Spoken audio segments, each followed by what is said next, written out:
from wherever that you are around the world watching this very program right now. I am Onyebuchinwa Ashigburobi mmọnwụ ndị iro na nke ikpeazụ onye ji ogwugwu ya kwere udo. And in this very program, I have come to say we don't come. This program is where we preach nothing but the undiluted truths. That you don't know that I'm preaching nothing but the undiluted truth simply means that you are not aware of what is happening. I am happy of what is happening now. If I tell you that I'm not happy, call me a liar in what is happening now. Because those of them that refuses to learn from the reality and from history, we always see history unfold before them. We always see backstabbing unfold before them. We always see evil unfold before them. So, in this very program, I am back full, and them seeing my face knows that I am back to expose the evil. So, if you look at the write-up, Commander Caterpillar takes over as Ngozi Oragbueze's defense minister and Adamu Bahaha. You know, when this Caterpillar issue started, they started telling me, oh, why are you boosting it? Why are you booming it? It's not what she really meant. That she really wanted, she really want to extract information from Caterpillar. Those are the things that they come to me to tell me. Those are the nonsense that they come to me to force me to believe that they called Caterpillar to extract information from Nigerian government. In fact, the voice that I played to you then, in that voice, the guy said that I should go and watch one film. I will look for the voice. The voice is still with me. I should go and watch a film, The Gate of Genewa, how they use they extract information from the enemy. You pretend as if you are with your enemy and you extract information. I said, why are you extracting information from your enemy by making your enemy a commander? He said, no, that they are trying to extract information from him and use him, which is Caterpillar. All of you know Caterpillar. The problem of Obatobie is in it. Caterpillar put Obatobie in the problem. The voice that was leaked, Caterpillar leaked the voice when he was, Obatobie was around, which prompted Mazi Simon Ekpa to sack Caterpillar. Today, they brought Caterpillar, they pretended as if they were telling you that they are trying to extract information from Caterpillar. But it was all lies and false. It was a deception that they were trying to extract information from Caterpillar. It was a full-time deception. Today, they have handed the same person they told you that they are trying to extract information from. They have given him the defense minister. That is the Oga Pata Pata. So those trying to extract information from the enemy, I told you people will learn. All of you following her, you will learn. It is Nigerian government syndicates. If you work with her, it is Nigerian government syndicate. And today I am shocked, receiving a call from one of her cabinet, those who work with her, telling me that they have all deserted, that there is massive resignation. Recruit. Who is this Adamu Bahaha? Let us go and read Ngozi Oragbueze's appointment, please. You will marvel at Ngozi Oragbueze's appointment. Eh? Like I always say, truth will always prevail. Truth stands against every evil, against every lie. Nnamyasi, Eziafa Kego, try to stand strong.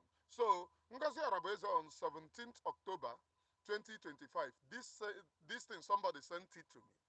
I don't know today's date because I'm not, okay, today's date is 18.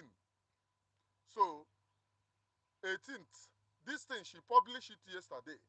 Special announcement, new appointment. United States of Biafra government has appointed General Caterpillar as the new interim defense secretary for the United States of Ndaborono. Don't use Biafra there. for the United States of Ndabrono. Uh, don't ever use Biafra there. Akachukwu, I see you. Please hit the like button and share. I have 20 live viewers and only four people have hit the like button. For this very message to go viral, you must hit the like button and share this very program, please. It is a way of supporting this very program. Just touch the like button and share. Now, General Jukwese as the #1 defense. General Q and Berry as the 2nd defense. General Ogbuefi Ozobodo as the 3rd defense. All these generals are on social media. So you have all these generals of Ngozi Oragbueze. Where are they working? These very men are the ones going after BLA. If you can go after BLA, you will be made general. Ondami Jurubai. 1 year, enwere general. In fact, he go to general. During the time of Eastern Security Network, they started without a general. Are you aware? Eastern Security Network started without a general. Everybody was a commander. The general was given according to what you did. They later gave a general, but it was according to what you have done, according to the work that you have done. That was what prompted the general. I don't know if anyone is seeing me. I don't know. Are you seeing me? If you are seeing me, I don't know. Anytime I'm live, people call to distract. I don't know. During the time of Eastern Security Network, they started without a general. No general in the field. No general. Even the one claiming to be, the ones claiming to be state, what we have was state and Guinea commanders. There was no general. Generals was given according to the work that you have done. Now they have already have a general without work. 1 year, people are contributing money without no work. What you see on social media is to make noise, lie, deceive the general public, extract information from people, unalive our own people. I told you, Musa said it, that they have plan, that they are already working, that they are already in the post to fish our people out. Musa said it. Now they have general. Let us go, please. General Ejike as the 4th defense. General Jerry A as the 5th defense. General Igwe as the 6th defense. General Doty as the 7th defense. General Rabbi as the 8th defense. Then Commander Adamu Bawa.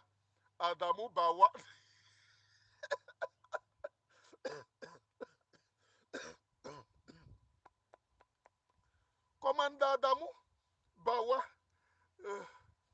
Commander Adamu Bawa as the 9th defense. Joint Chief Staff Avatar as the coordinator. Hey, na ekwechiri ekwechi. Ekwerekwe ndum. Ratarata ndum. Ekwerekwe. So you people now have Adamu Bawa. Now let me make no mistake. Kangagon Juo Gogo. Adamu Bawa, is it an Islamic name?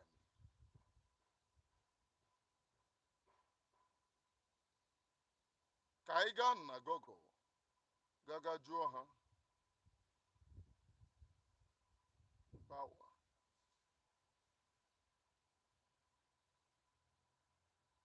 Kaiga Juo no Gogo. Ikwu amaghị ibezi ya.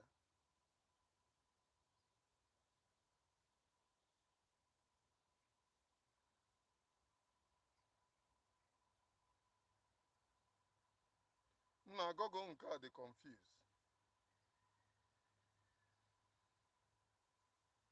Okay, Adamu is a northern name. a northern man have been implemented. What did the Army General said? Army General said they have every distinct to mechanism. They have put every mechanism in place to extract information. Share this very program, please. I have 18 live viewers. It goes out from 20 to 18, from 20 to 18, and only 9 people have hit the like button, and this is the going to 11 minutes. Hit the like button if you have not touched the like button. 22 live viewers now. Hit the like button and allow others. So now you have Adamu Bawa as a commander, commanding Biafra, Adamu of a North. The truth remains that all of you are not serious. And I have something to tell all those people resigning from Ngozi Oragbueze's cabinet. All of you sustain this very mess. There is also somebody who na-agba. I don't know if I'm privy to release the informations. Also somebody who na-agba, but I'm not going to talk based on the information. They will say it themselves. Also somebody who na-agba.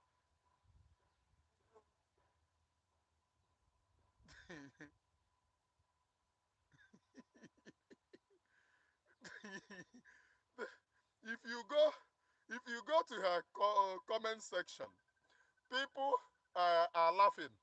They are saying Adamu Bawa.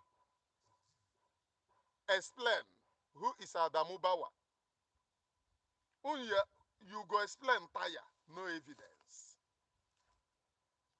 Ngozi Oragbueze was sent. What onye PM Mazi Simon Ekpa was suffering was Ngozi Oragbueze, a criminal. And today, while discussing with somebody how she extracts people's information, I would have to say something here. There was a day that this very woman, due to the information that I received today, so I now know that the call that she put to me one day was not a coincidence. It was a planned call. But you know me, my own be I don't care. I don't send you anybody that you are. I don't send you. There was a day that she called me. When I pick a call, she said, oh, I made a mistake. And I said, okay, I cut off the call. While discussing, when she said she made a mistake, she wanted to continue the discussion. I said, okay, bye-bye. I cut off the call because me, I know send you. If you like, become George Bush, you call me.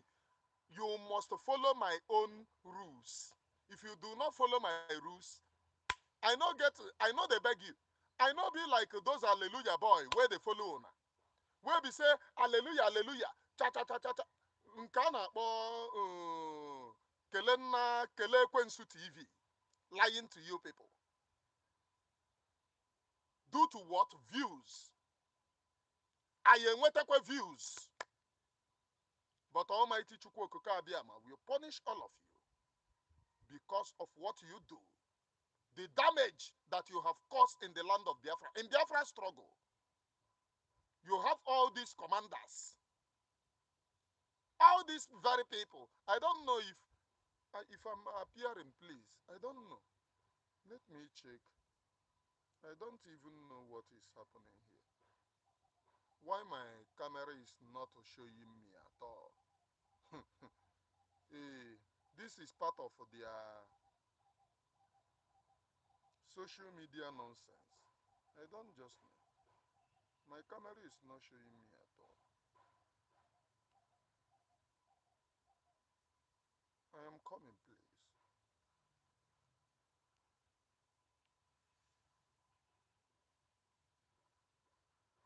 I am coming.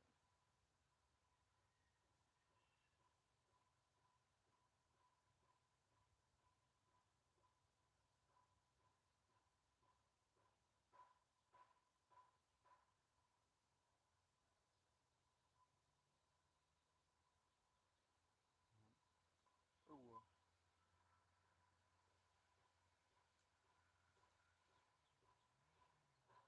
camera is not showing me. Can you see me, please?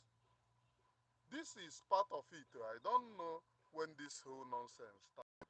This is part of the nonsense. I think I am now showing myself. I don't see, the camera that I'm using, I use another phone to confirm.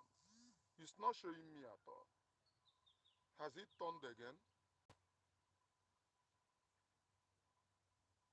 Now, wow.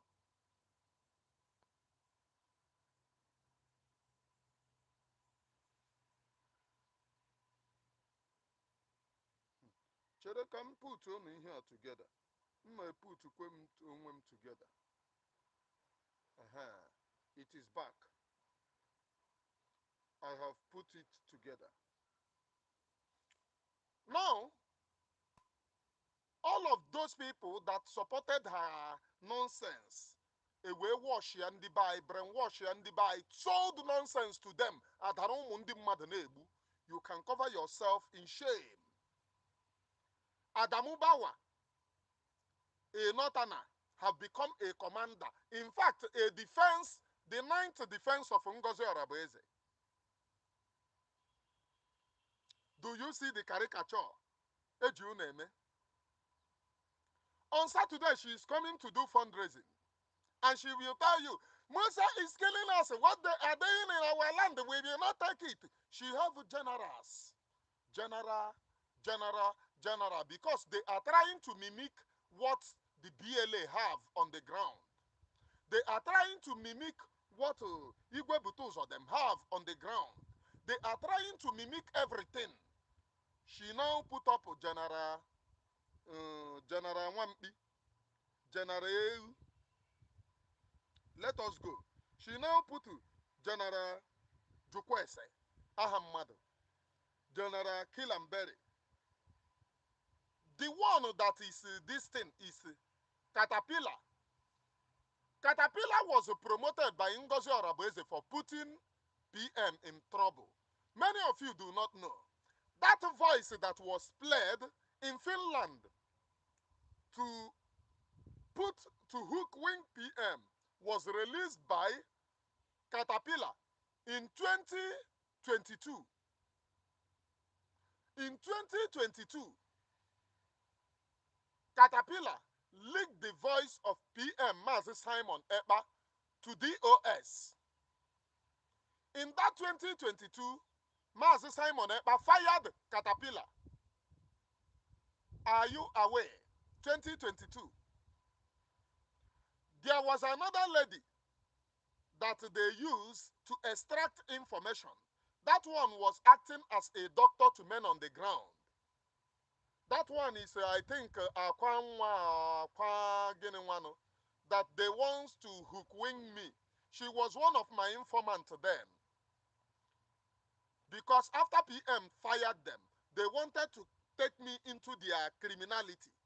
And I made a exposition against her based on the information that people gave me. I made a exposition. How she, with Nkano Ghana, what is his name? What is his name? Nkebonye Ghana. Mmebonye Igbo. So no na-achọ Biafra.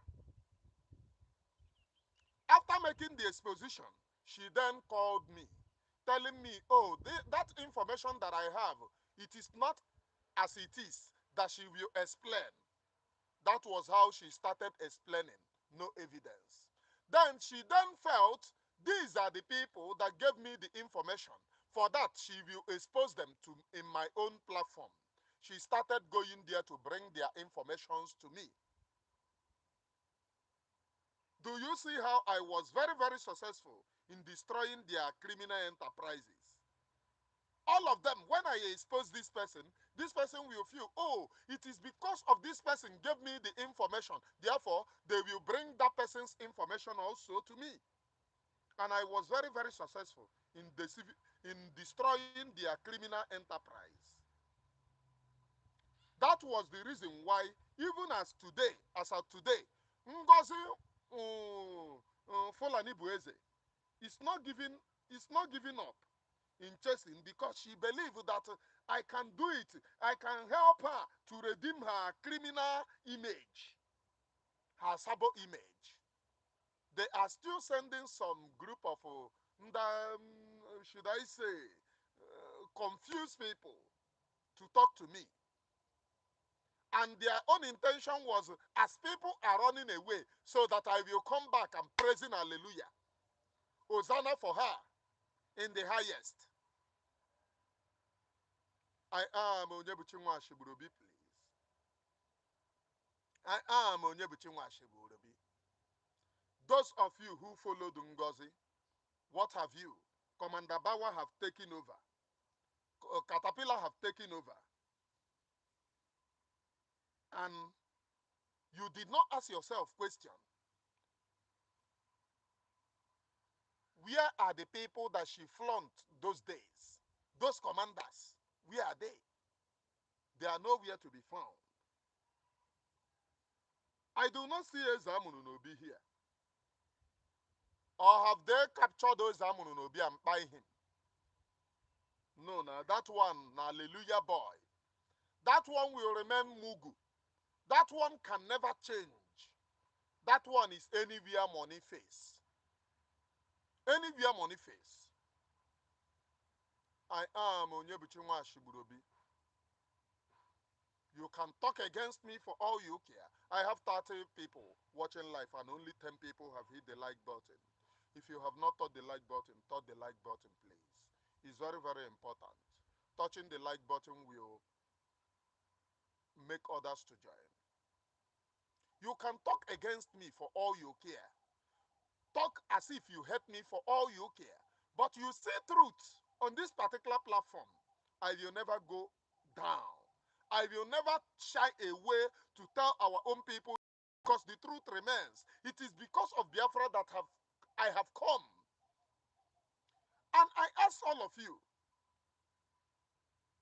did you think that somebody who put Prime Minister Mazi Simon Ekpa in problem then comes back? Ngozi Oragbueze brings them. What they are acting is devil's advocacy. They are deceiving you as if they are with you. If they are with you, have they apologized? Licking PM Ekpa's voice. Boasting that they will buy anybody that is following PM Ekpa. All of you know this Caterpillar. Or don't you know Caterpillar? Our own people do not remember things. I watch a Caterpillar's voice, and I use Caterpillar's voice one day when he was saying that na yobo onye obi mmiri, na yobo onye lovuru umunni ya, this and that. I was laughing. This same Caterpillar sending voice against PM, telling gwa PM na yo emechicha ya ihe okwete, na yo emechicha PM ihe oganga. Then what have happened? PM is in Ghana. Then the same people, so na pretend na they follow Simon, have come back to take the same Caterpillar.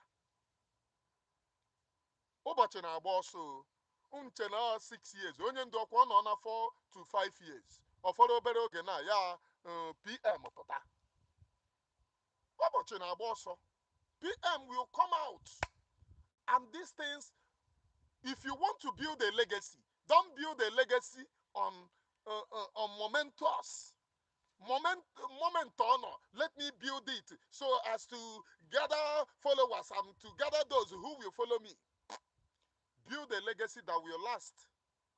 That whenever people remember you, they will say, no, this person worth calling. This very person worth standing with. There is a call that I received today. I never felt that this very person is going to call me, because they are among Ngozi Oragbueze's this thing. The one, hallelujah, hallelujah, and then a package. The person called, and I was very, very shocked. Yeah, I was very, very shocked to the call. Saying, but mgbe onye ji teta ụra n'ụtụtụ, ya bụrụ ụtụtụ ya. Etetekwe n'ụra mgbe ndị be anyị nwụchara. Etetekwe n'ụra mgbe egbuchara ndị be anyị. for those of you now justifying Ngozi Oragbueze's evil, the killings, suppression of these men on the ground, Igwe Butozo them, General Gentle them,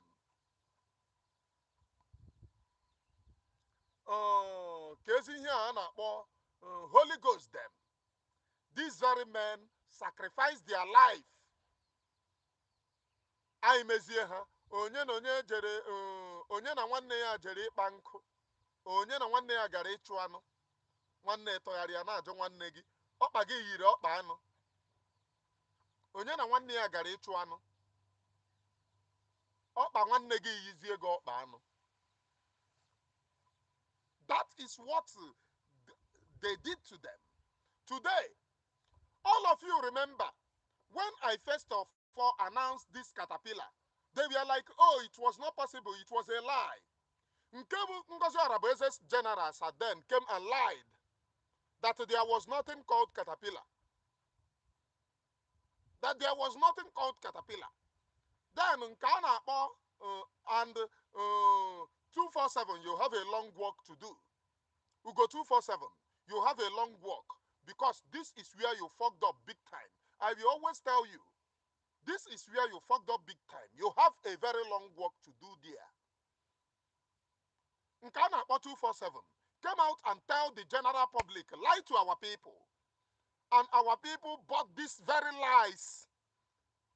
All of you helped to republish this very woman career. And now subjugate our people. 247 came out and told our people that no caterpillar gara Enugu, gaga fighter, ga Enugu, gaga luo war and rescue the people.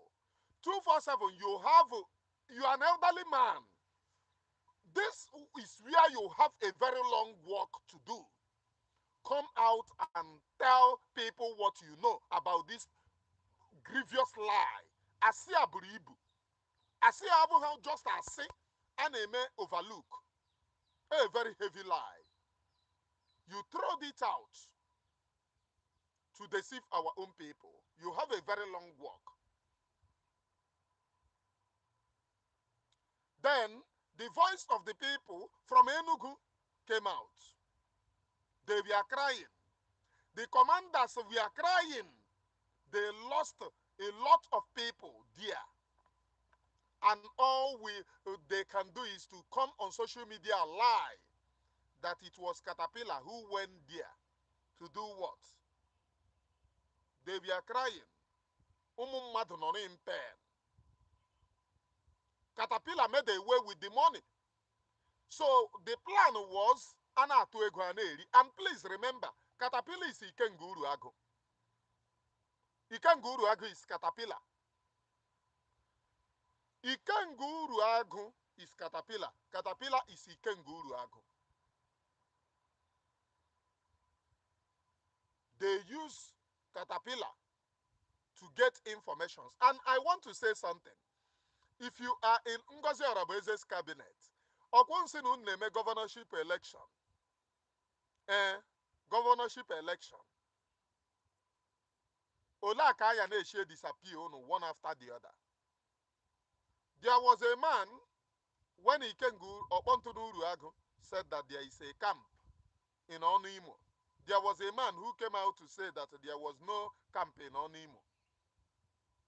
As far as you people have Caterpillar, he will always expose all of you. That is the work. Have we forgotten Caterpillar very easily? Caterpillar who made a threat to PN.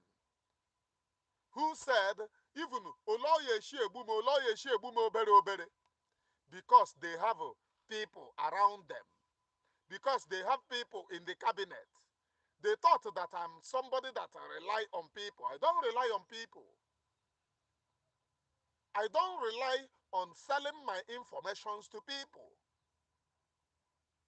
If you call me, you give me your own information. Agwadalekamvu.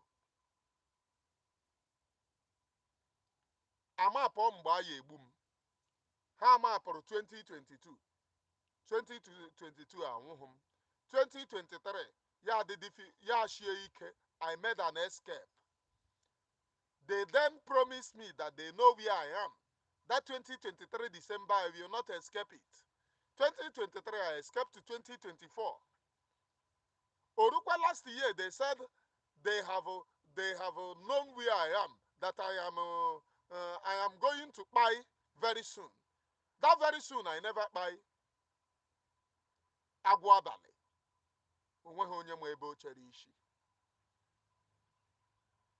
I am Onyebuchinwashiborobi. You can go out, talk for all you care, lie for all you care, bragado for all you care. It does not shake me. It doesn't remove a hair from my own body. It doesn't remove anything from my own body. It does not remove anything, one pin from my own body. As far as I know that I'm telling the people the truth, I will forever remain with that truth. Because Nnamyasi, eziokwu bụ ndụ, okwu asị mere gịnị? Once you say something, stand on it. If you know that you are telling the truth, stand there. And I am glad that other people are coming to join us. Those who do not see what we have seen when we saw it, they are coming to join this very fight. The fight is for total liberation of Biafra. The destination is Biafra. The destination is Biafra alone. Do I hate anyone? The answer is no. And our own people have forgotten where they started from. I have been telling our own people, onye gbara gị egbe ama nwa gị mgbọ. Onye ọbụla gbara gị egbe will never operate it for you unless you want to buy. And what is happening to our own people is it that they have to think or they have to reason. This very caterpillar now that is the chief of defense of Ngozi Oragbueze, in 2021, after the kidnap of Onyendu, 2022, I mean to say, in 2022, after they were trying to build the government that you have now, they gave Caterpillar money. Caterpillar made away with the money. 2022/2023. They gave Caterpillar money, which Mazi Simon Ekpa came online, was shouting it, and was distancing himself from the criminal called Caterpillar. Later, Mazi Simon Ekpa gave this very information, that they use our money to go to Port Harcourt to sell phone. All of you were following when the exposition was going on. And Caterpillar then, in a fight against PM, said that PM is a criminal, this and that, and all of this. PM came out to say Caterpillar is not a commander, don't command anybody, but he is scamming people. Caterpillar came out to say that he will make a video of his camp. Now you when the camp of women, that PM is only trying to tarnish his image. Caterpillar called a commander. The mistake that commander made.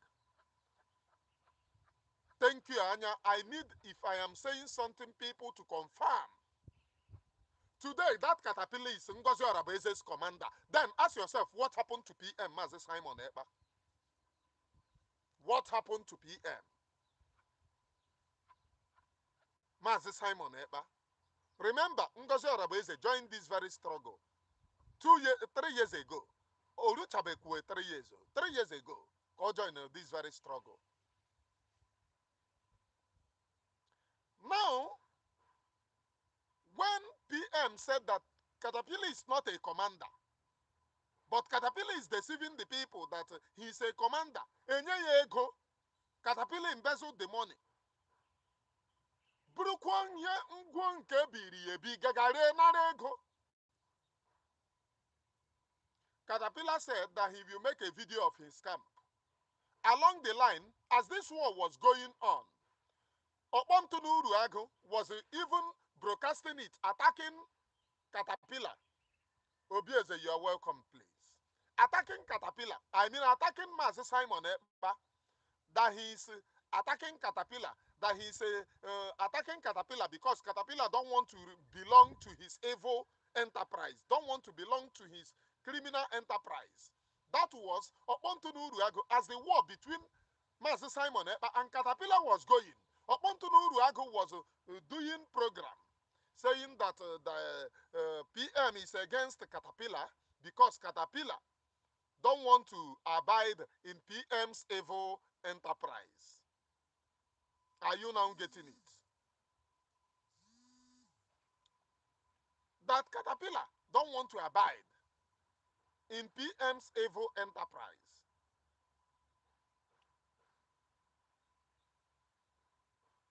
I'm on the program.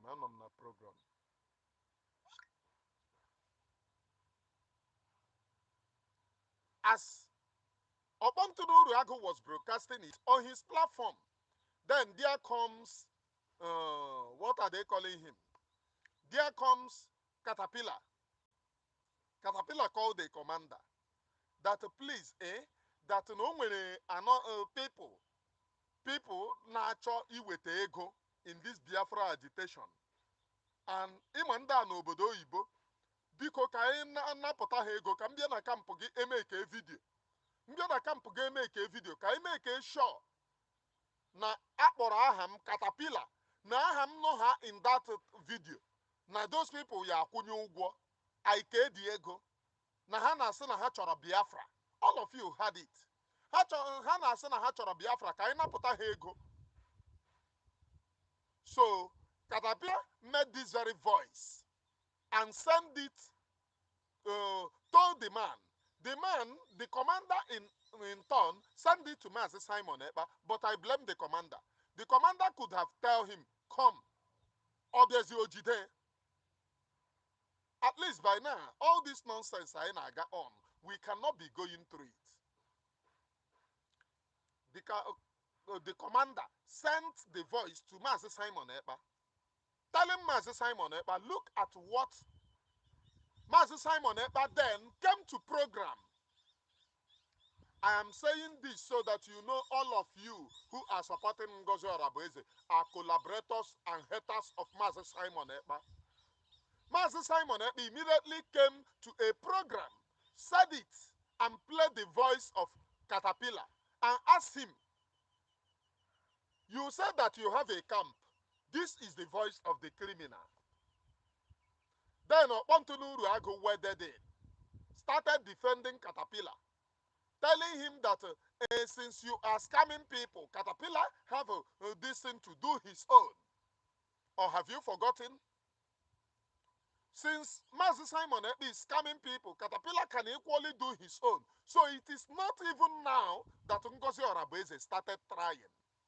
It has been long arranged. This thing was happening as at the time that Ngozi Oragbueze joined this very struggle immediately. And this demon called Ngozi, Halimatu Oragbueze, now that all of you are seeing, Korokoro, ana akpọtazi ndị ugwu, kezi ihe a na-akpọ ya, Bawa, somebody, kezi ihe a ọ kpọrọ onye a, can go to her nonsense.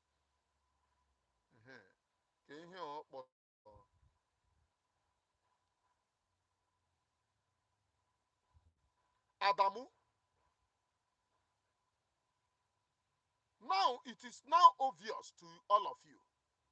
Okpotawago ndị be ha, Adamu Bawa, Adamu Bawa, Adamu Bawa onye Biafra. O nwere aha onye Biafra na-aza Adamu. All of you supporting government ndị mkpụrụ mmiri and government Ngozi. When we started this very struggle, we said we don't want any relationship with the North. Let the North control themselves and let the Biafra people control themselves. We can be a very good neighbor. These are the memories. These are the things that you are not telling yourself. You don't want to be realistic to your own self.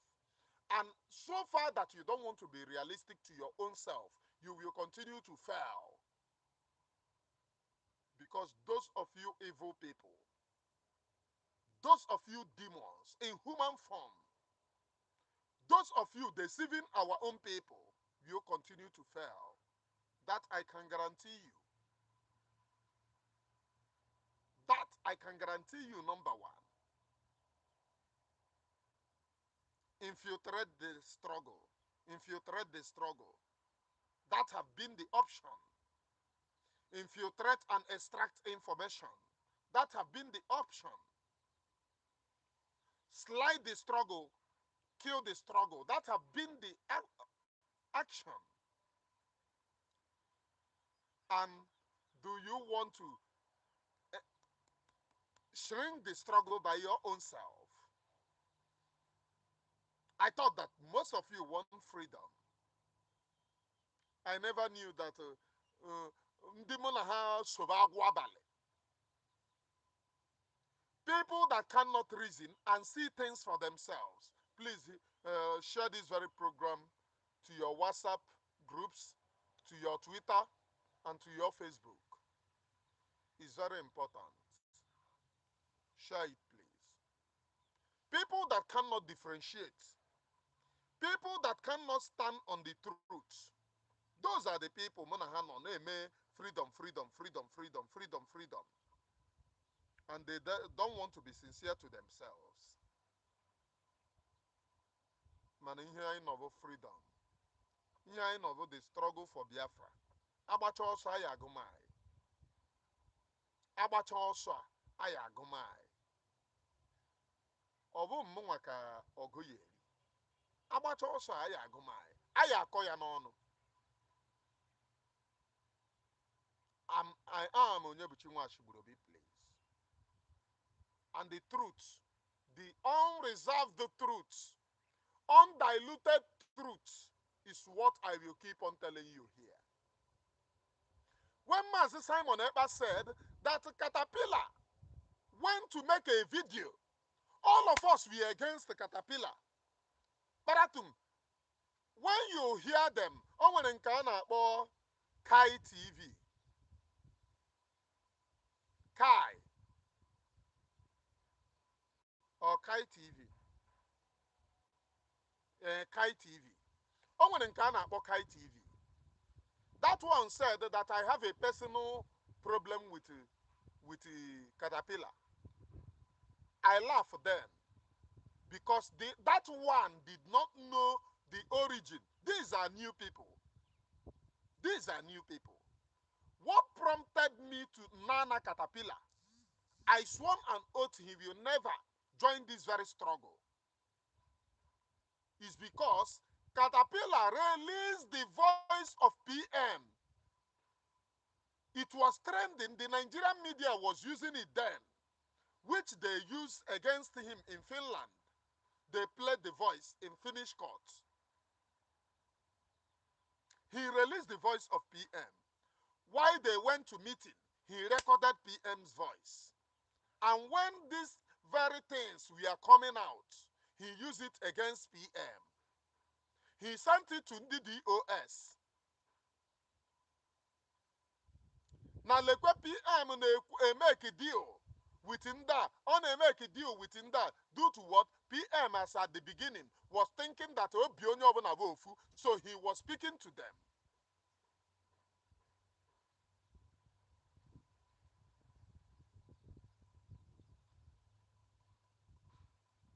He was speaking to them. Caterpillar was recording his voice. So when he tried to scam, PM busted him. He then released PM's voice and told PM, now you want more voice to release. Now you want more voice to release.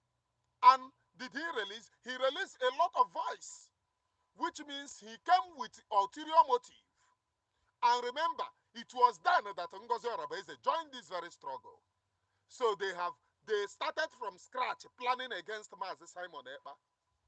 If you match it with what Ngozi Oragbueze told Adadi Oramma, that Nayoji more evidence against Mazi Simon Ekpa, all of them are the same.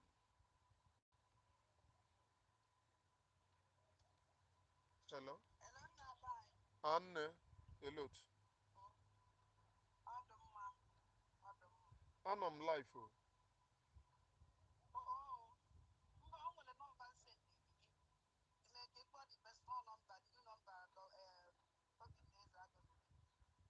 Mba, mụ na ya ekwugo.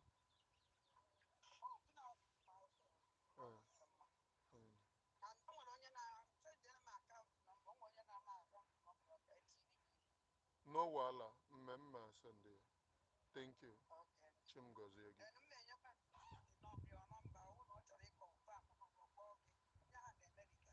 No wala. Daalụ.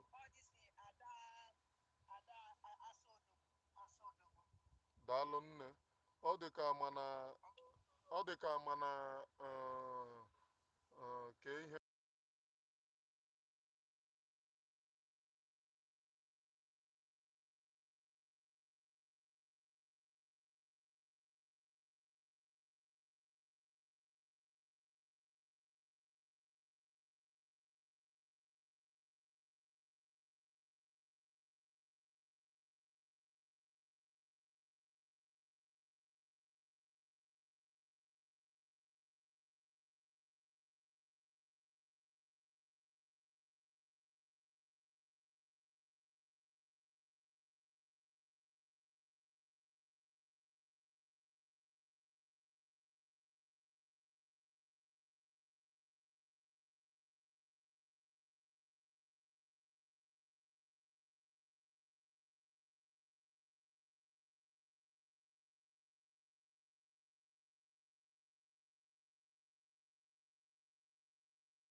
biko unu ewe n'iwe.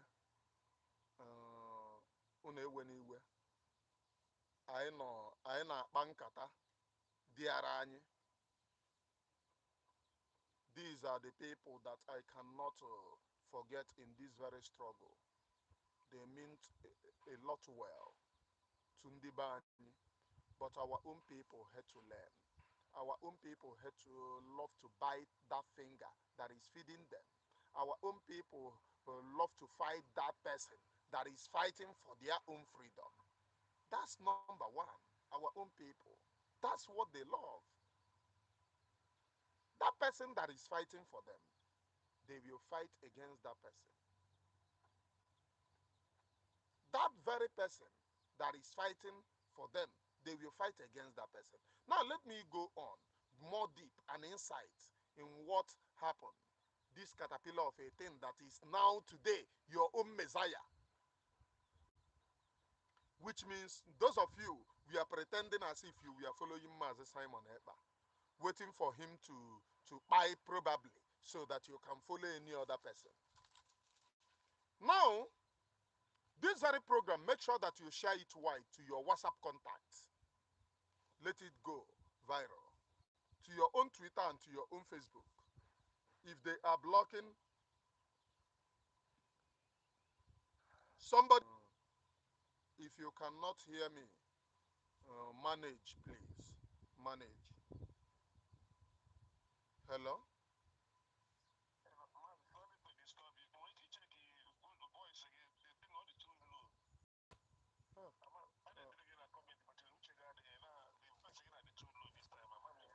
No, mma, Okay, can me something. Nabia. Can me something. Can get a Bluetooth.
Tunumbu.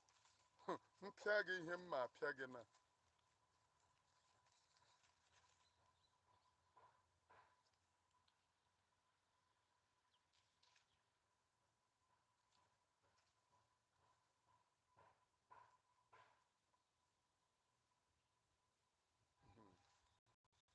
Am I coming out now, please? Is it more clearer? If it is more clearer, please let me know. Am I coming out more clearer, please?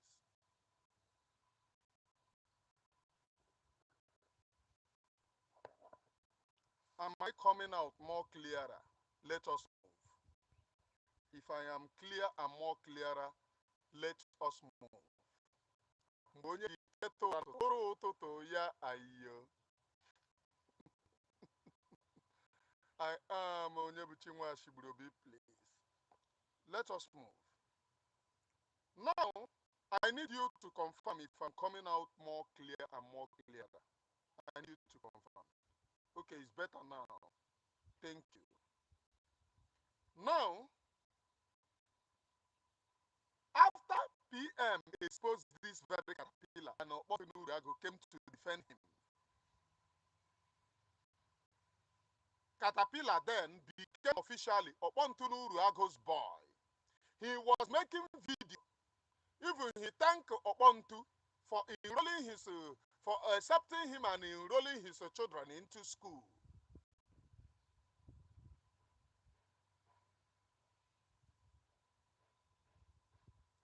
For enrolling his children into school. And then, all this very video Okpontu does on social media. Caterpillar will go out and buy people, make a video, and then send to Okpontunuruago and tell him these are the videos of those people claiming that they want Biafra. Caterpillar made a video, series of videos to Okpontu claiming that Biafra will not come. But they are deceiving you that Biafra will come. But Biafra will not come.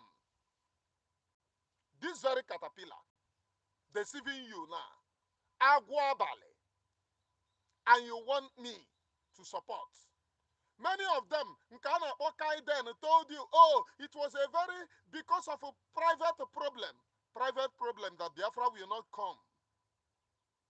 Private problem that he released the voices of Mazi Simon Ekpa and claimed that Mazi Simon Ekpa must go to jail for it. Is Mazi Simon Ekpa not in jail? Do you think that I'm chameleon like most of you? If I support you, know that I support you for truthfulness. If you dare change, then know me that I will never support you. And right from time, it's not as if that she have been truthful. No. Right from time, it's not as if she have been truthful.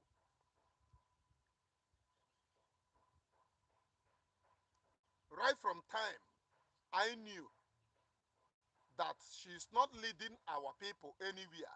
But I was thinking to my own thing, okay, let us remain here till PM comes. Now let us go into the insight of what she said to you.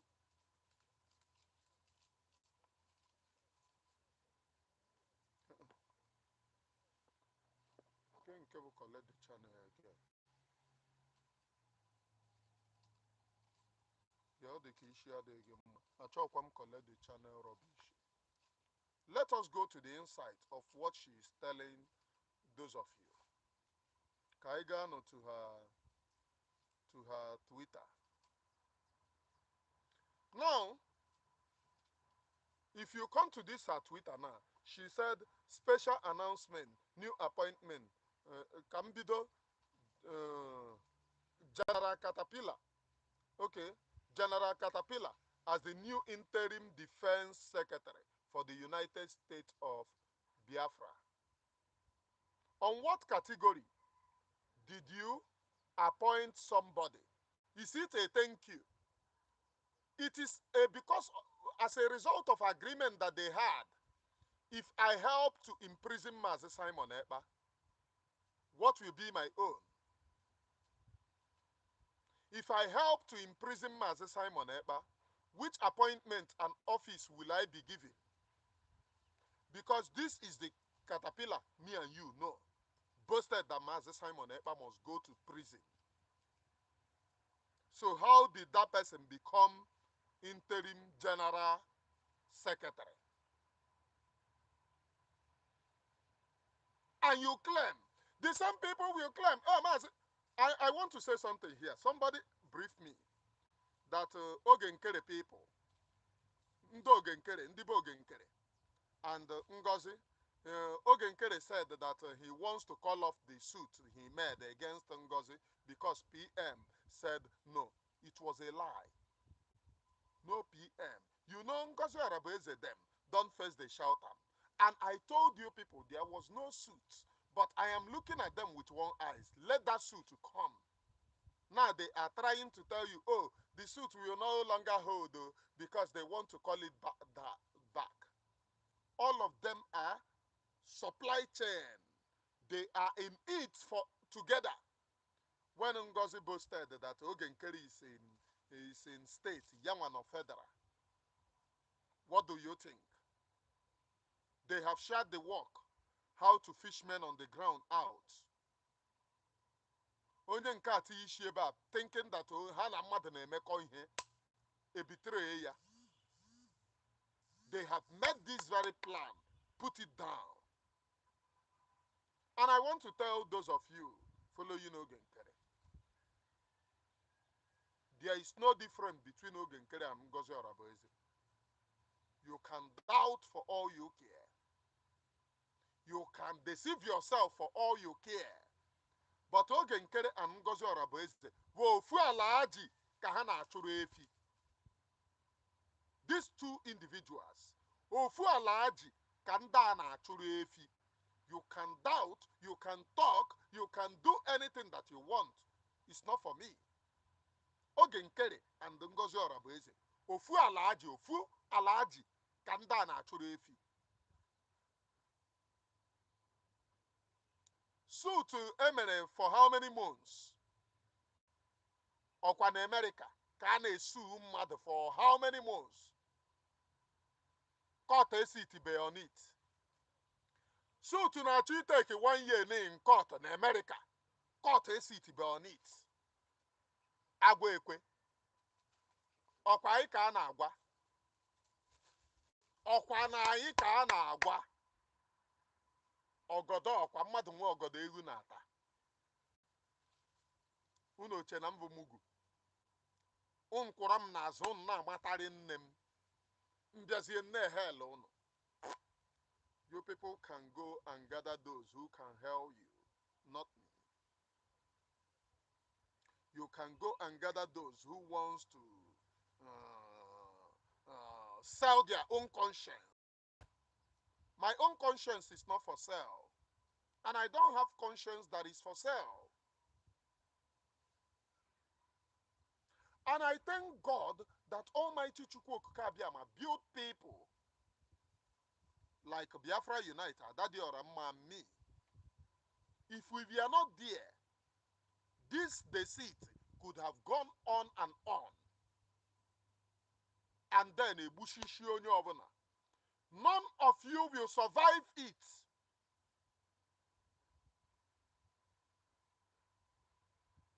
None of you will survive it. Aye egbu unu. Toro, toro. With the lies, with the deceit. When I look at ndị na-eso oge nkere na-achị ọchị, ndị na-eso Ngozi Oragbueze nọrọ na-ele, lekwe mumu na-akpọ mmadụ mumu. You are the same. Ngozi Oragbueze na oge nkere bụ ofu ala ji ka ha na-achụrụ efi. One thing that they brought on social media bụ ka anyị wee nọrọ na-agba game, na-agba egusi, why they sabotage and take over the men on the ground. But Almighty Chukwu Okike Abịama said no. We are there. We are there. So when I look at people saying, oh, oge nkere the better. Yes, all the better. No, dihi that brutal than Ngozi, but ofu alaji ka ha na-abụ na-achụrụ efi. Now going into the thing that I'm talking about, caterpillar. Me and you, tell yourself the truth. Onye gbara gị egbo ya awa gị mgbọ. Somebody that told PM you will go to prison. Release PM's voice. Gave informations of how their supplying chains were before because he was there. Unna on the DOS no. All Caterpillar released because DOS were not there. Insider. It was Caterpillar that was there. Insider. Caterpillar was an insider, not DOS. But Caterpillar was a boy of the DOS. And I have asked you, if Caterpillar won Biafra, and if Caterpillar is not with the Nigeria, Opontunuru would have started exposing Caterpillar. Because Caterpillar is his boy. He will expose him. Caterpillar was there when Opontunuru buried his mama. If you go and watch the video of that boy and say, come put body man mount in that day on a Kozuna Bay here. That is Caterpillar. That guy that covered face. Now him be Caterpillar. He was there. When they buried Opontunuru mother. So if Caterpillar, if Opontunuru do not have the consent of what they are doing, working and getting informations from this very man, you would have seen Opontunuru fighting Caterpillar very dirty. Like Ejiofor, I have a program for Ejiofor because Ejiofor is mocking Mazen Namdekano. Ejiofor is mocking Mazen Namdekano. That Mazen Namdekano is the problem of our Igbo. I have a problem. I have a program for Ejiofor and Uche. They wanted the Mazen Namdekano to buy Ejiofor iye kuchingu Uchechi. Odoroganya na Uchechi iva akuna. They tired akuna. But I'm coming to a program. They all gathered. Oh, suppress him. Anahe buchionwa. Akahe buchionwa. You cannot suppress Onyebuchinwa Ashiburobi. I told you, Obrgo no one person remain on this very platform. That truth. That one person. If it is one person that remain on this very platform, that one person, that one single person. I am Onyebuchinwa Ashiburobi, please. That one person,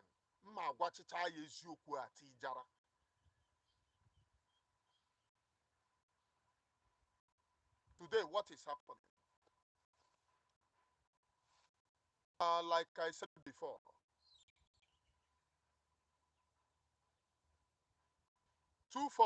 you have a walk because this caterpillar's image. Old man like you help to use light to package. There are sins that are forgivable, and there are sins that are not forgivable. 247 in this part is not forgivable at all. Because you knew the people, you knew what happened, you knew people's children that died. You lied to our people.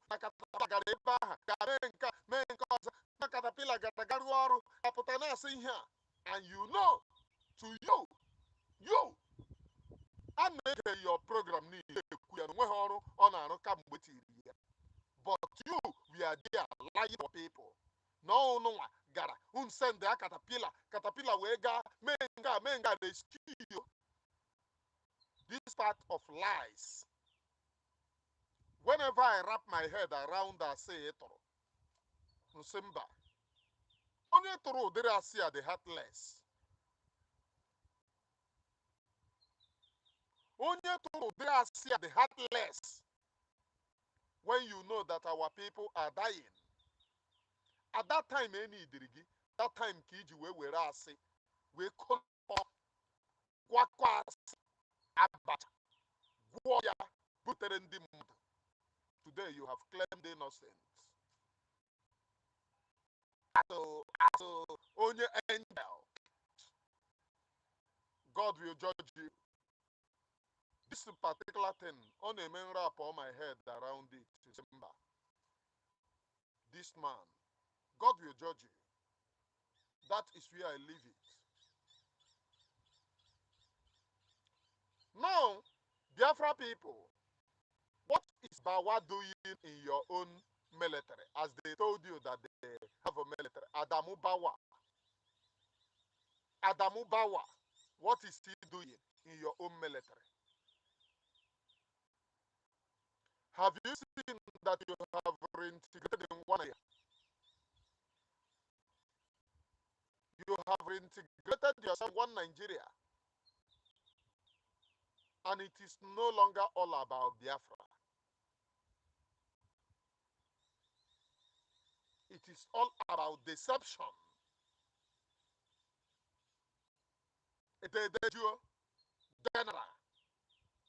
General, since Ngozi Oragbueze told you that she's brainwashing all of you to believe not the sincere.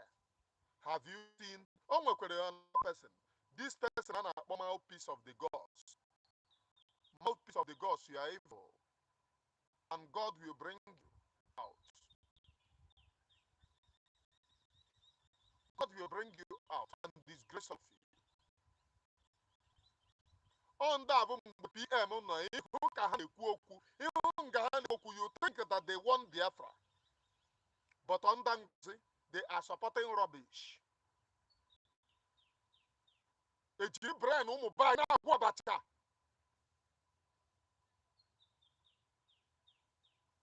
And a boom by Ejirizie Maazị Nnamdi Kanu na-agwụ abacha mgbe Maazị Simon Ekpano, who born you? Every court, they are afraid.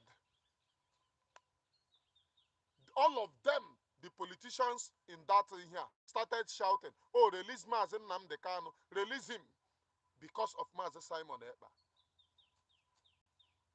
I told you, na ihe a bụ game ka a na-agba unu n'isi. Nke a na-akpọ disi Halimatu Abubakar, nke unu na-akpọ Ngozi Oragbueze, na-ekwe n'isi ka ngwere, onye oshi. Ekperima. Ekpi. God will judge you. Nke a na-akpọ Halimatu Abubakar, na-eyi uzuzi ụmụnne Bawa. Agwara m unu na o nwere nem. Halimatu Abubakar. Nsi, oh, you are virgin, you are virgin. O wetara anụ Bawa na. Bawa ịgakwa na Bawa onwekwere aha Igbo. Ịga na Bawa, Adamu Bawa, ha na-enwecha aha Igbo.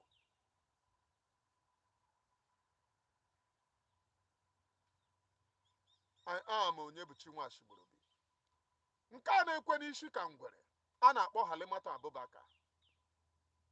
Ever since she took over, have she showed you what she is doing to rescue you from Nigeria? Onwe onye n'ime unu ekwu nke a.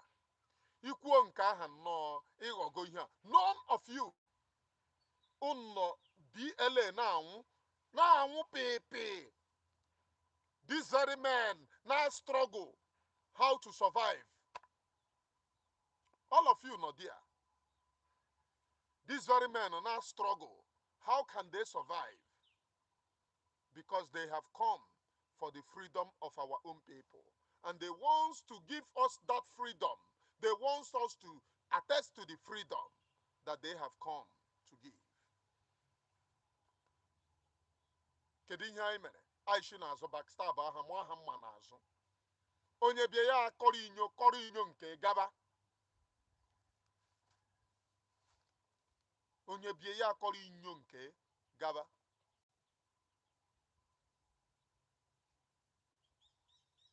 But I thank God for a day like this.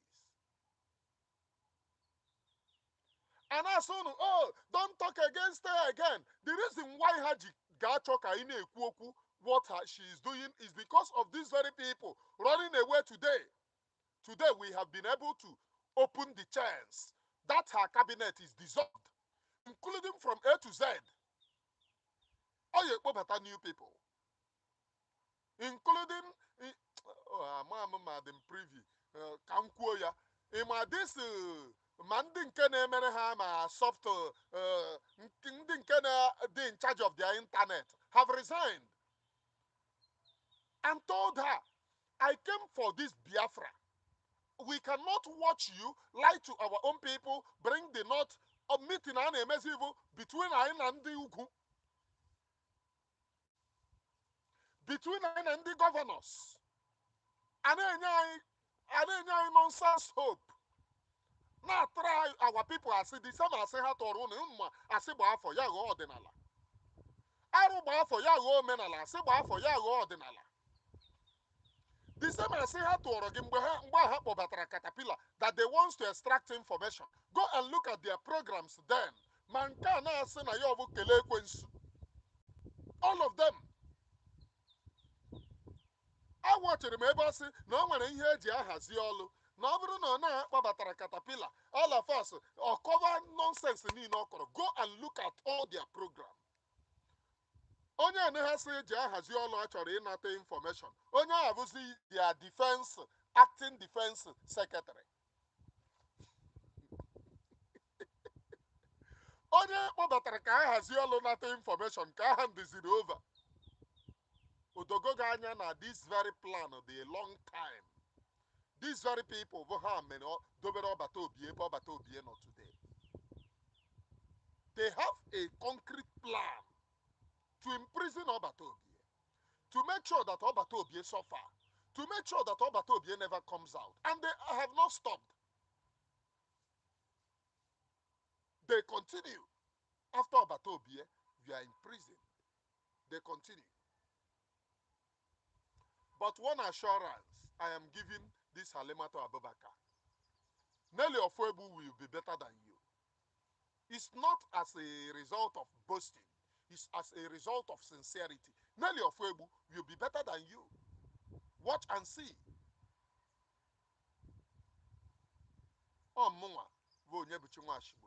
The voice of the Spirit. Watch and see. He who laughs last, laughs the best. You can continue to try for all you care. You can continue to beat around the bush for all you care. You can continue to lie for all you care. Nelly Ofwebu ntuasi oye bumaka. Oya de better than you.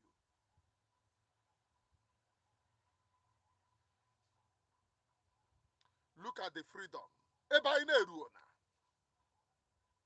All of us are by now. The spirit of Biafra, you are not in Biafra by now. We would have been in our land by now because we have started experiencing what freedom is like. Am I lying? Everybody have started experiencing it.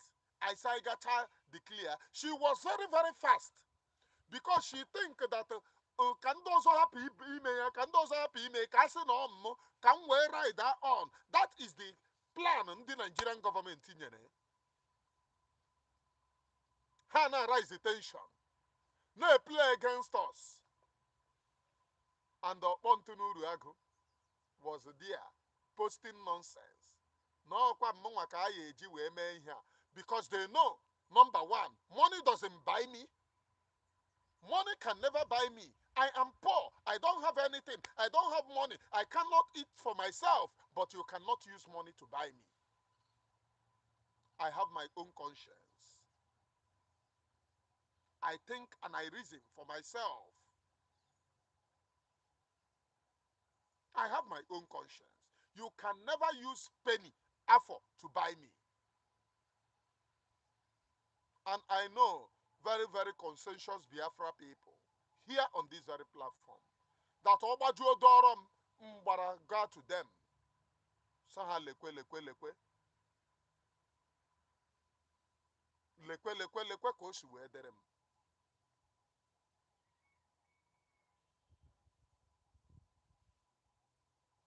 We came to this very freedom for total restoration of Biafra. I can never run away and go spending another 3 years in exile. If you learn all easy, if you learn all easy, guys are in 3 years in exile. No love of children, stay around. All you wapo nwegi gebe wapo in a sneak harika. How many have I lost? I can never be here. And after Nodieba, I then sheepishly support those who are subjugating this very freedom, who are suppressing this very freedom, who want this very freedom to crumble. I cannot. Ọkara mma njọsoro nwụọta apịapịa sị Chineke eluigwe ya kwụ ụgwọ. Nwụọta apịapịa nwụọ. Then after spending many years in this thing, you said, oh, you started supporting those that you even know that Fulani is coming. They are not playing. They are at your back door using Ngozi Oragbueze. Fulani is in charge of your freedom now. In what idea? Onyebe Adamu Bahaha. Onyebe Adamu Bahaha. The USB,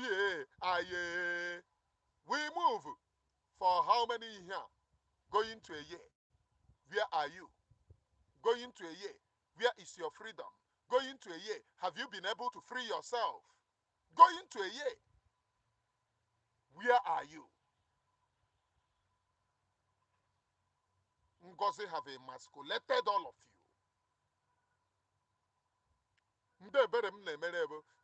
We are full grown-up men. I am a man. I am a man. Or gave a man.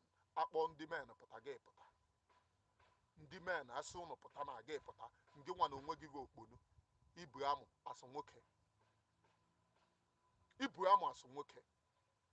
akpọ ndị nwoke pụta gị pụta you are men ị nọ n'ebe ahụ Ngozi nwaanyị jide gị kwọrọ gị n'azụ na-ara nne gị. One of the worst thing in life bụ ịkwụ mmadụ n'azụ amatari nne. Eke gị n'azụ sị nne gị ya dozie bugashi nne gị dozie ya na-ebu ya alaala vuvu elele vuvu alaala vuvu gị pụta na-asị do you know I am a man ngịnwa man na ihe Ngozi Oragbueze ji brain ụnụ gwụọ ji akwụ jiri brain ụnụ gwụọ ji akwụ. Ana m ajụ gị ebe ka agị nọ. Agị na-ese nwa mma bịakwa bịa buru arụ ịnọrọ nshi ịvụ ịtụvere ugo. Agị, I only tell you people, credibility matters a lot. When you see lies and evil, you are seeing it within your face, korokoro, but you need the office. You want to stand on evil. You want evil to triumph because of the office, position enyere gị.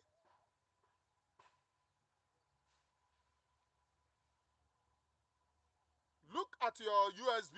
Ị hapụrụ ya gba ọsọ. Ma moderators of asị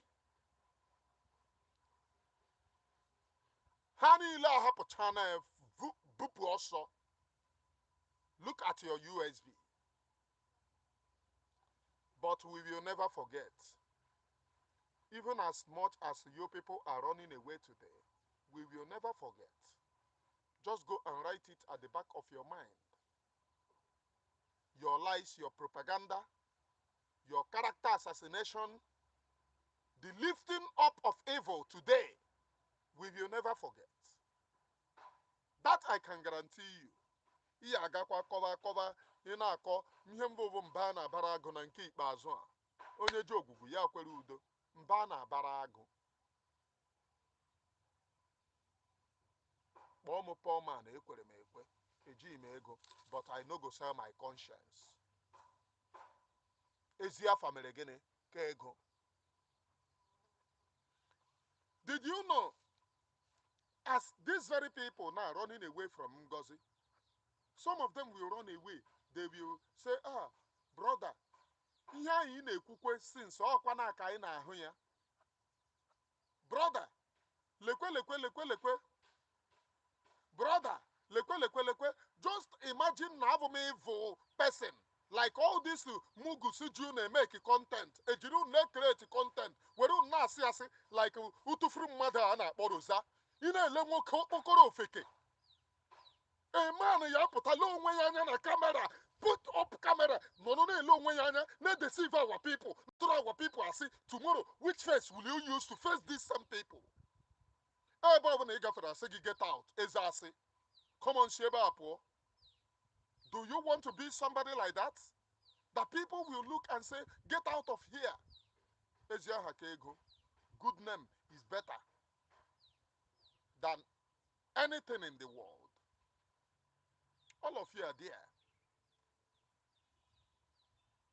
Ha pụta ha sị gị nke a na-akpọ Rosa asị, ọkwa PM na-aga na nga na a na-agazi ahụ mana eche m ma your madam kwuru unu chetekwere ọnụ ebe esi wee gbawa m propaganda na a na-agwa m na m kwuve na PM ejighị ya eji na PM nọ n'ụlọ ya. Nsị mba, program m mere bụ ihe a ka anyị tụgidere ndị be anyị asị ebulata Maazị Nnamdi Kanu to Nigeria. And the initial plan ndị a nwere ebu to negotiate and bulata PM to Nigeria. So they want us to continue lying. Can they negotiate bulata PM to Nigeria before we busted everything? And that alone spoiled the plan. It spoiled and scattered the plan. I was saying that PM AGAG. Even the people, our own people, now comment, you're lying, this and that. Why are you saying that? Remy Juice, you're an idiot, this and that. For them. Because I want to stand on integrity. So, this is how we were lying to our people. During the time that Onyen Dumazen Namdekano disappear, as on Sam. That Onyendu is a mountain. Onyendu is praying. I know, I believe in Onyendu on a mountain. I am an Onyendu Abaigo mountain of Nigeria. A Buria on mountain, Kacha mountain. Bulata, Nigeria. With the help of the brothers. Because all the brothers, they are criminals. All the brothers. All of them that is pretending today, where are your brother? 8 days, you couldn't communicate with somebody that you communicate with, you can't raise a lamb. Uchechi's boyfriend, Ejiofor, is now insulting Mazen Nnamdi Kanu. And remember, when they sacked Ejiofor, it was Uchechi that was saying, oh, you must pay him, you did not pay him, this and that. It was Uchechi that stood with Ejiofor, calling Mazen Nnamdi Kanu out for sacking Ejiofor, calling your husband. Can you imagine such a nonsense? Insulting your husband because of a lawyer your husband hired. And you, up to today, you are still waiting for Uchechi to appear before Mazen Nnamdi Kanu. You will wait in eternity. Uchechi will not appear. Sekaya na atoro. Uchechi went to DSS and meet Onyendu. And this is the message. Then in the court. This same mistake, one high wage dono. Jidun Ishiajaja, hostage. I have 47 live years. If please, I am begging for this very message, for us to win in this very war, you must do your own part. This Biafra agitation, you must do your own part of sharing this very program widely and make sure that it covers everywhere.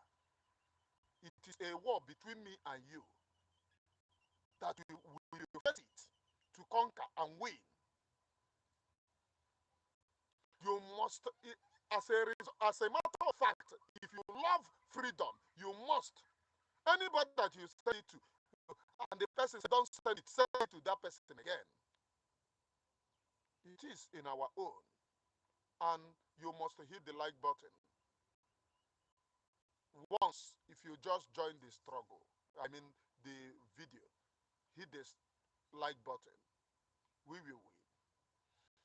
At the end of this very goddamn struggle, we will come out triumphantly. It is in our own palm.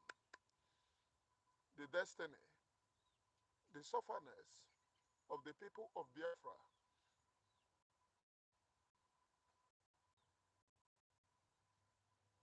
the sufferness that Simon Ekpa faced today. Most of the times, if I tell you that I don't think, call me a liar. If I tell you that I don't think, call me a liar. This thing have caused another thing to me. I'm telling you the truth, especially Mazi Simon Ekpa, whom the spirit of Biafra engulfed to come and help us. We backstabbed him at the back. Remove me out of it. Our own people backstab this very man, a very good man. May your name be praised, Mazi Simon Ekpa. May your name be praised. You're a lion.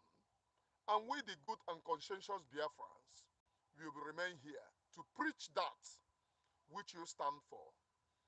And we will never back down. No. We will never allow your legacy to dry. We will never back down. Over my dead body, will I back down? Over my dead body, I will consistently continue this very struggle, because I know that we have not come to commit anything evil. We have come to restore the freedom which we are here to restore. No going back. Ask yourself a question. Onye gbara gị ịgbọ ya awa gị mgbọ. Kedu ebe ị nọ? Another saying, oh, this and that. Oh, we are leading. We are in government now. We are in government now. Government on every Saturday, new welcome address. Aged everywhere, totally emasculate everywhere. Our own people are suffering. It doesn't concern them. Mazin Namdekana, I got a court, yeah. Oburu no onye mean well for the struggle. You will see the spirit in that person. No, eba Mazin Namdekano Gaha, you see Mazi Simon Ekpa come out immediately. That's why the fact on our fight, the Nigerian government, the DSS, the DOS, all of them were fighting him. But he don't care. He don't give a damn. He gathered the Biafra people for his own charismatic behavior. Gaga Drew Onwegi. Nimen dini na akọrọ gị na ha nọ in struggle. Onye ọbụla dobere basket nke na ayọrọ ego nke.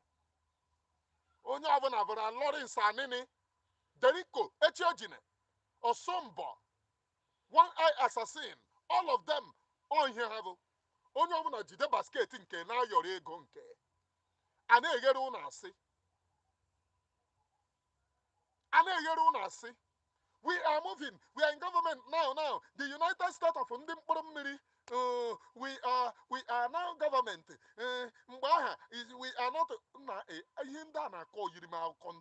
I cannot fathom for my dear me.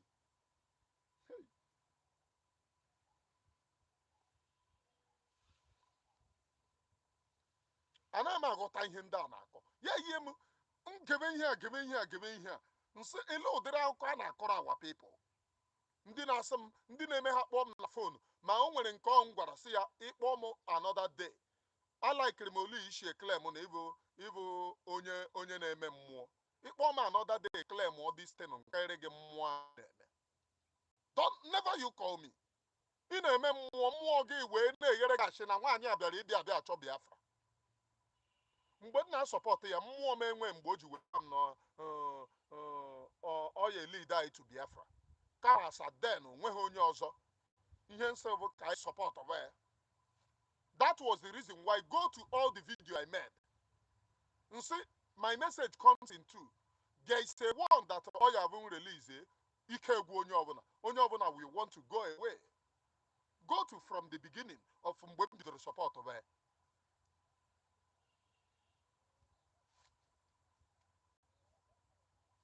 But they love propaganda. Propaganda. I have told them things about spirit. You cannot run propaganda and win. You may think that you are winning at the moment, but you cannot win. It is spiritual. Spiritual controls the physical. No matter how you try to package, it will always leak because what is spiritual is spiritual. Ijeta, you then return back. Agaracha must come back. I have said it. My own intention was for us to remain under her till PM come. Due to Guinea, achọrọ m inwere message ma ọ bụ on a sabotage struggle. The message didn't come. So if the message did not come, I cannot force myself or lie that I received message which I do not receive. One thing that makes me nwete ha message o lance we nwete ka nsi enye ebo. At the long run, KRP is saying your own message. It will disgrace you. You can no longer get message again. It means the message will end. You can never get message again. And you can never boast again that you are spiritual. Because in here you are left and right. Paralyze agi. You are getting message. You are spiritually strong is because you are loyal. Giving the message as you have it. Immediately you try to mayor package area.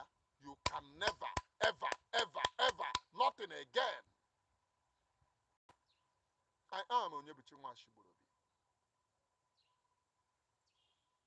And the message and the truth which I have brought to you is nothing but the undiluted. Come rain, come sunshine.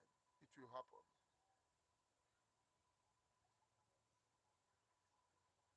Because Elohim is God. How do you think? N'onye gbara gị egbe ya awa gị mbọ.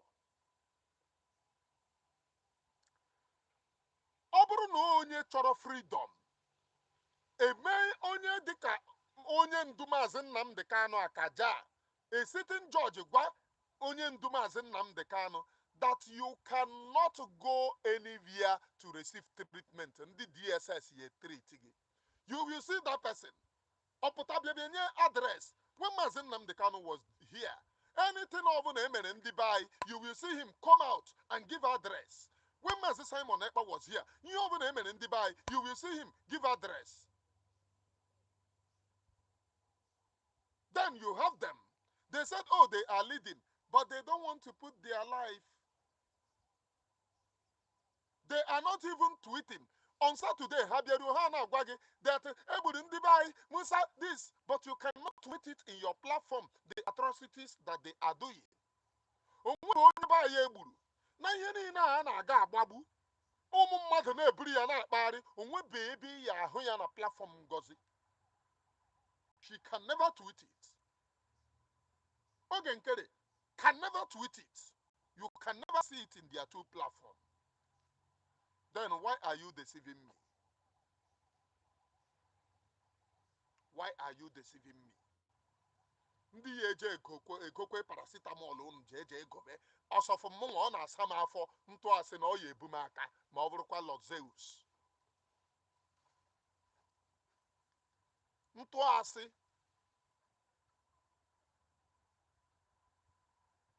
ma ọ bụrụkwa Lord Zeus ọ sị na ọ ya ebu ya aka. a na-egbu ndị be anyị. Then mbọsị ọbụla ha pụtara ịnaga ego, that day ka anyị agwa gị, especially nwaanyị nke na-ekwe ka isi ka ngwere. Musa is killing us. Musa, the president, Bola Ahmed Tinubu, you are killing us.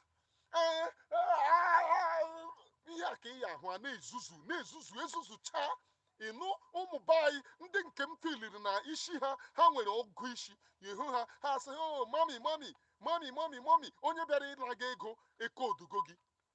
Customer gị ka ihe ị na-eme customer gị, you deceive, you package your customer. Ọ bụrụ na ị na-ere ahịa, ya preach ọsọkwa ya bụrụ fake ka ị nwere, i preach ere customer gị na original. Ọ ihe a na-eme unu, enidi unu ya tọrọ ya ego, akọrọ unu ihe unu chọrọ ịnụ, edere unu very good welcome address, then unu tọba ego tụcha la. The things going on in Biafra will continue. Our own people they will continue to unalive our own people, continue to buy our own people. None of them will be man enough, woman enough to stand up in respect of these very people who are being unalived.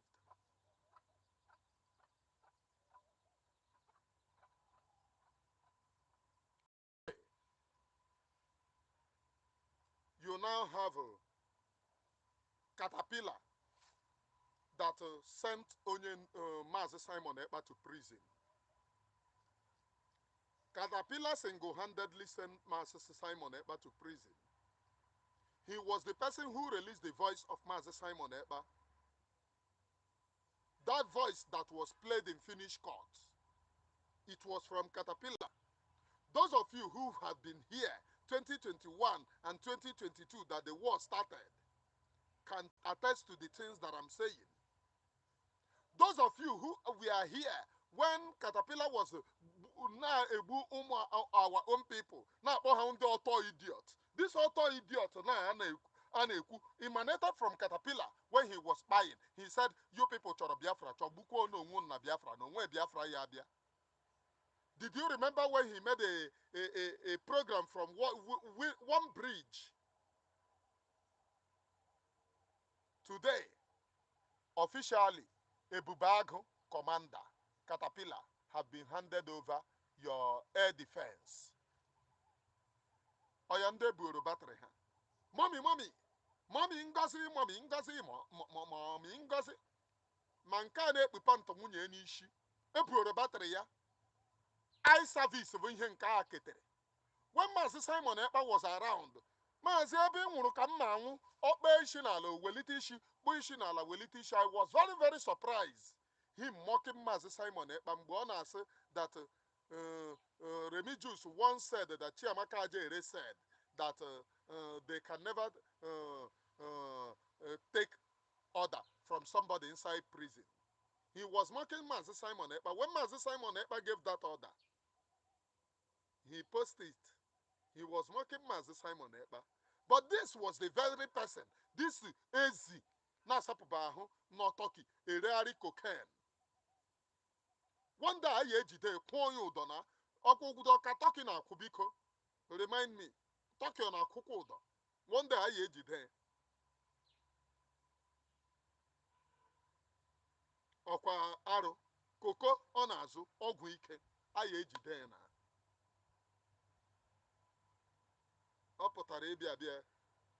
Just they should thank God na ihe anyị nọ bụ freedom.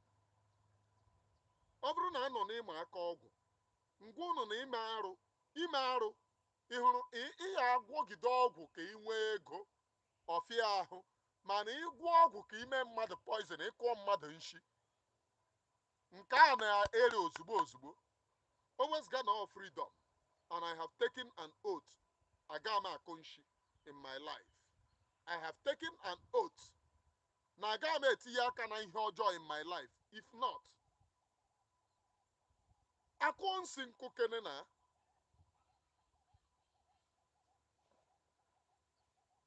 Ngono that there is power in black magic.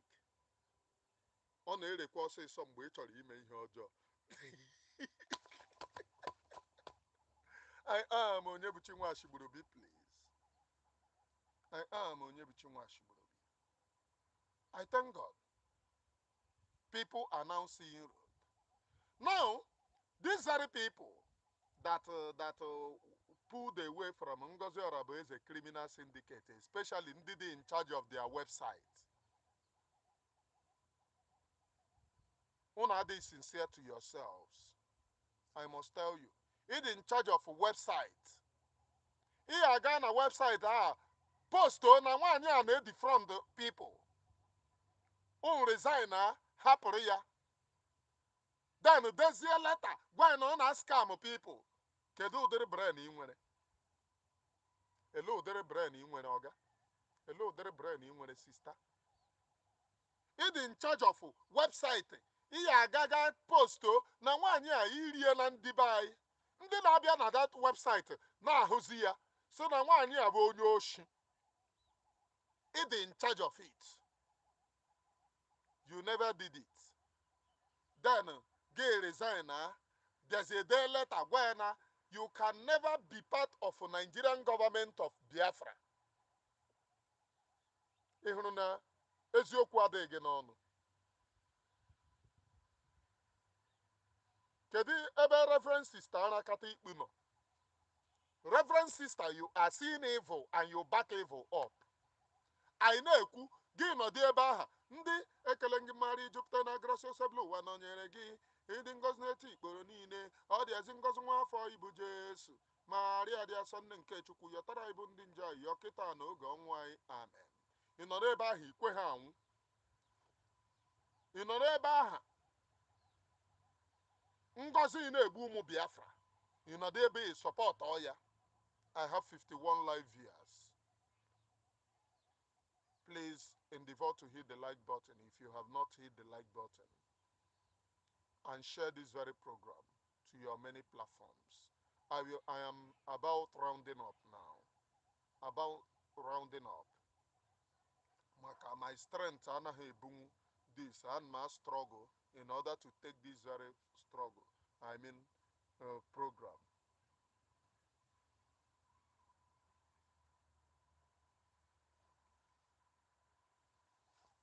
And my struggle in order to take this very program very far.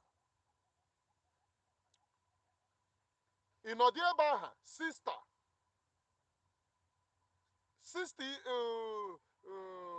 Ikpuebu, in Odiabaha, a na-edeceive ụmụ bayi, a na-egbu ụmụ bayi, a na-ebe a recruit ndị recruituru mụnwa na onwe m na-abụghị sister hụ ka egburu ụmụazị a pụta na-ebe sister gị chi ọnwụ nọdị ebe aha a na-egbu ụmụ bayi echi nwa ahụ apụta sị na ngozi deceive gị Chineke kpọọ gị ọkụ ngị nwa bụ sister ka m na-agwa because you are evil. Ị na-ebe recruit ndị mmadụ ihe kacha wee we m iwe ha sị na abụ m nobody. I am a nobody who is Remigius, but they use my name to scam them. They told the people, how I use my in here, say no Remigius. When I got that intel, Mboso, me no do on social media. Ndị mmadụ na-anakọrọ ụmụ mmadụ ego echi ha chọwa m. So na Remigius jikwa wee sị ha sị, a nobody. Onye na-enwe pedigree ka iji aha ya scam people. Man go onwe gị nweziri pedigree at the beginning. You did not put your name there. You went and put my name in your own foolish recruitment. Ndoshi.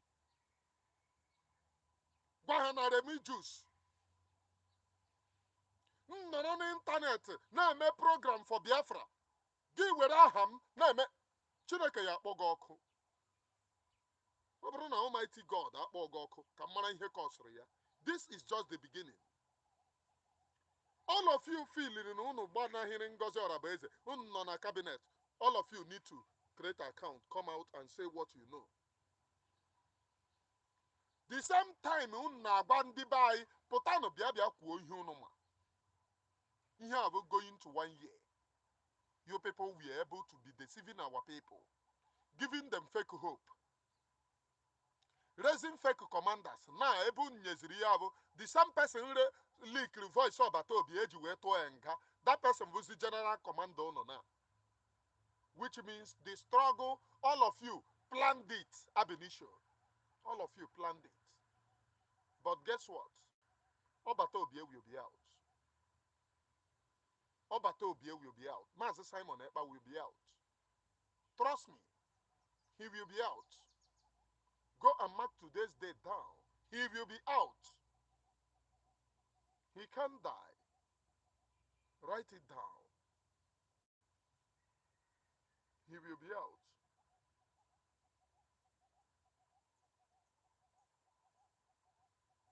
I am Onyebuchunwa Ashiburobi, known as the Great Seer, or the Sea of the Seer. So my people, in this today's program, what necessitated today's program is the appointment of a caterpillar and a northerner called Bawa, Adamu Bawa in USB. So I came to alert you people that in here on Amitamporo, truth will always prevail, but lies will always die down. From me from here, from the temple of the great sea, I do not hate you. I love you. The reason why I preach the way I do is because I love you. I don't want us to, after Kaita Charauhu, marching to our promise.